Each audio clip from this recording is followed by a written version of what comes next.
తాకట్లో ఉన్న మీ బంగారాన్ని విడిపించి ఆ రోజు ఆన్లైన్ రేటుకి కొంటాం. Sharma gold company.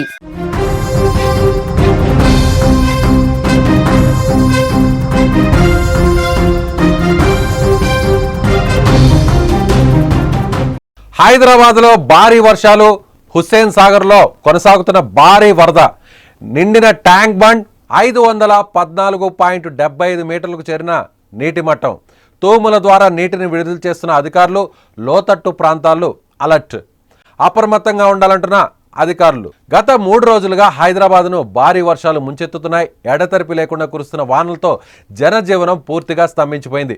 ఈ వర్షాల దాటికి ప్రజలు అనేక ఇబ్బందులు పడుతున్నారు. లోతట్టు ప్రాంతాలు పూర్తిగా నీట మునిగాయి. ట్రాఫిక్ జామ్లతో రోడ్లపై ప్రయాణికులు నరకం చూస్తున్నారు. ఎడతెరిపి లేని వర్షాల కారణంగా హైదరాబాద్ హుస్సేన్ సాగర్ ఇప్పుడు నిండు కుండలా మారిపోయింది.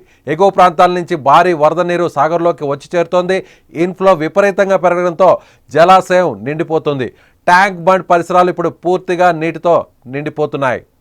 హుస్సేన్ సాగర్ పూర్తి స్థాయి నీటి మట్టం 514.75 మీటర్లు. ప్రస్తుతానికి ఈ ఫుల్ ట్యాంక్ లెవెల్కు నీటి మట్టం చేరుకుందని అధికారులు చెబుతున్నారు. వరద ఉధృతి దృష్ట్యా అధికారులు అప్రమత్తమయ్యారు. హుస్సేన్ సాగర్కు పెద్ద ఎత్తున వరద చేరుతుండడంతో ప్రమాదం జరగకుండా ఉండేందుకు తూముల ద్వారా ముందస్తు చర్యగా నీటిని దిగువకు విడుదల చేస్తున్నారు. ప్రస్తుతం 4 తూముల నుంచి నీటిని కిందకు వదులుతున్నారు. అలాగే హుస్సేన్ సాగర్ దిగువన ఉన్న లోతట్టు ప్రాంతాల ప్రజలు అప్రమత్తంగా ఉండాలని అధికారులు హెచ్చరికలు జారీ చేస్తున్నారు.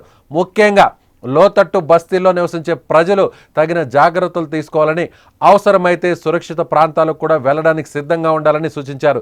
సహాయక చర్యల కోసం బృందాలు ఇప్పుడు సిద్ధంగా ఉన్నాయి.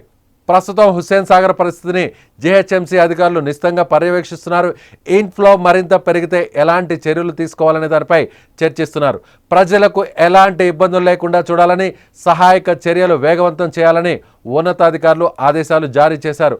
ప్రజలు కూడా అధికారులకు సహకరించాలని, అనవసరంగా బయటకు రావద్దని కోరుతున్నారు. వర్షాలు తగ్గే వరకు ప్రజలు అప్రమత్తంగా ఉండాలని అధికారులు పదే పదే విజ్ఞప్తి చేస్తున్నారు.